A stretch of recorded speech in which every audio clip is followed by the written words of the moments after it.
sa'yo, tipid ang reply mo. Minsa'y hindi mo papansin ang mga chat ko.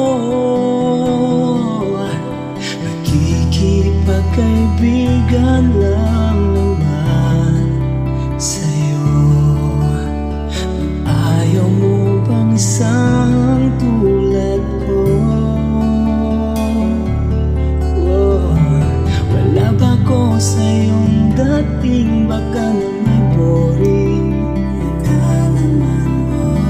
O talagang hindi mo lang ako gusto? At di akong lalaking pinapangarap mo.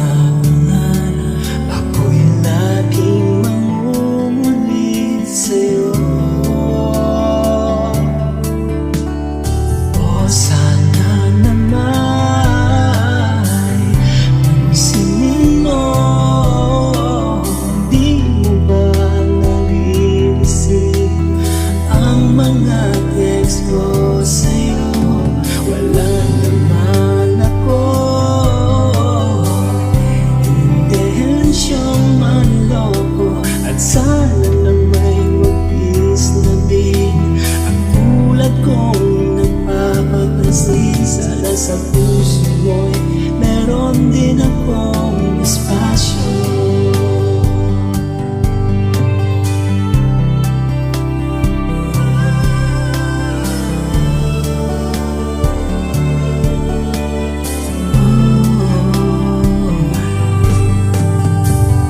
Pagdating